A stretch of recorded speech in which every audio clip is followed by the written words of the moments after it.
Hey, it's Alan Langelo from A Plus Racing.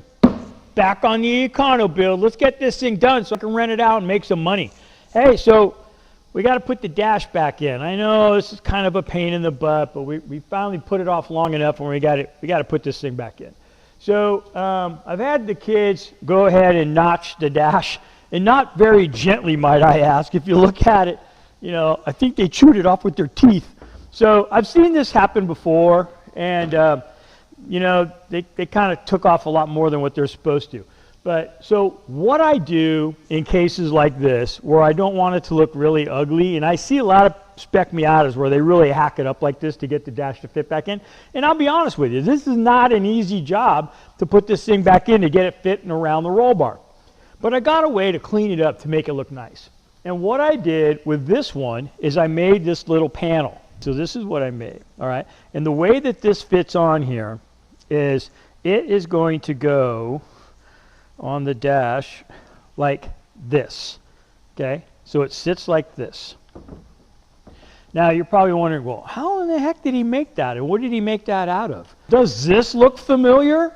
So this is the glove box, all right? That came out of the car, all right? And what I did was I took the plastic cover that went on the front of it and I cut it into a shape that I want. And then what I did is I heated it up with a little propane torch and I bent the corners so that when this thing is going to be screwed on here, it's all going to fit real nice. Okay, it's going to be like it was meant to go on there. All right, and so that's the way I did it.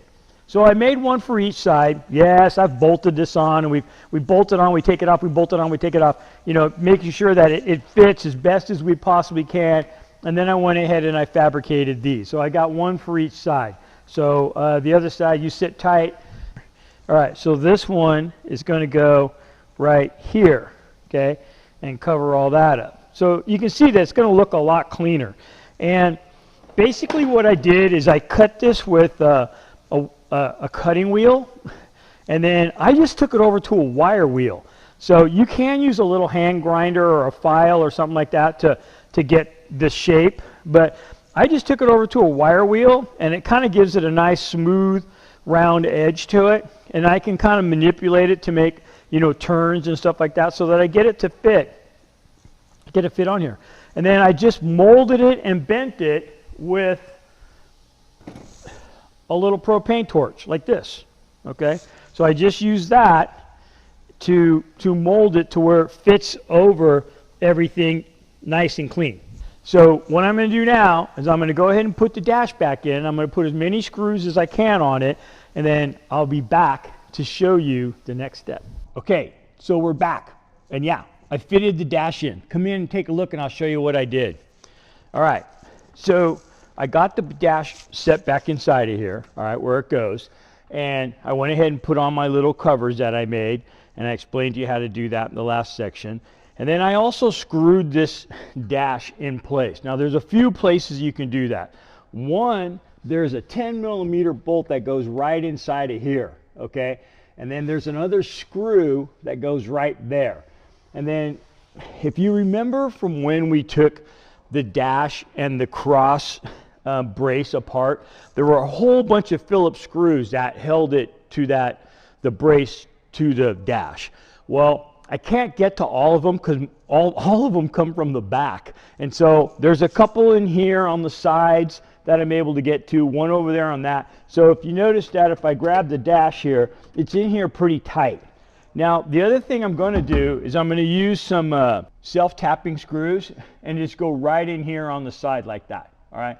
And so that I can get this a little tighter, all right? So we've trimmed it all, and I just want to get a screw in here, and we'll be okay with that. It won't compromise the frame at all. So what I'm going to do now is I'm going to put the steering column back in, and I'm going to put the instrument cluster back on. So I think I will try doing the instrument cluster first. So here's my cluster.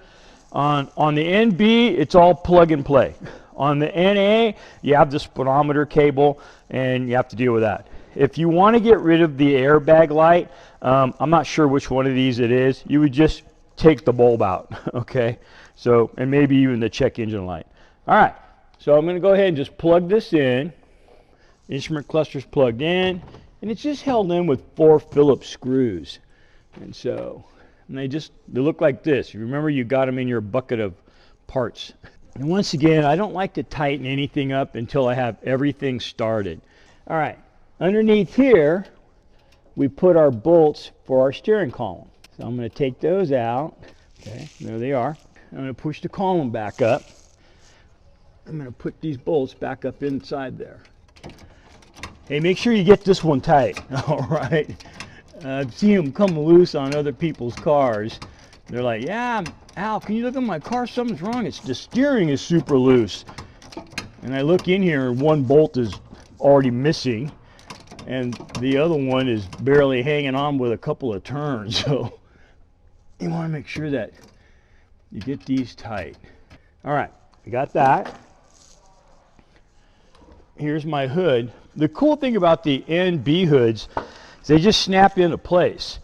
The NA's got a couple of screws down here and they're always broken.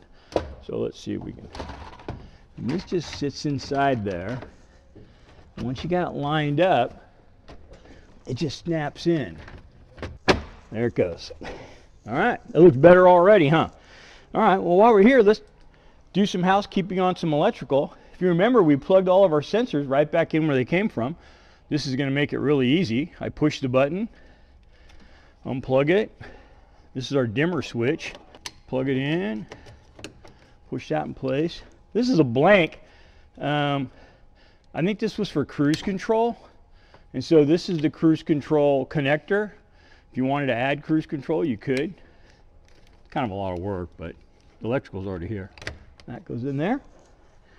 And over here we have the power mirrors. All right, that's in. Okay, what else we got? We got this. And you know, I'm going to leave this off for now because I actually bought the cover that covers this all up. And so I'm going to leave this off and we're going to come back to that. So I'm going to go ahead and put on my emergency brake. All right, I think we're good. We got a couple little housekeeping items to do in the interior, the shifter and the trunk latch. And I think we've pretty much got this, and then we'll go getting the seats in here, wire up ourselves a kill switch, and I think we got it.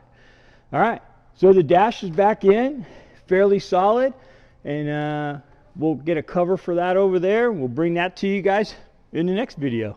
All right, hey, thanks for watching the video. I know it's kind of like watching paint dry on this one, but hey, it's a step we have to do, and I didn't want to miss it.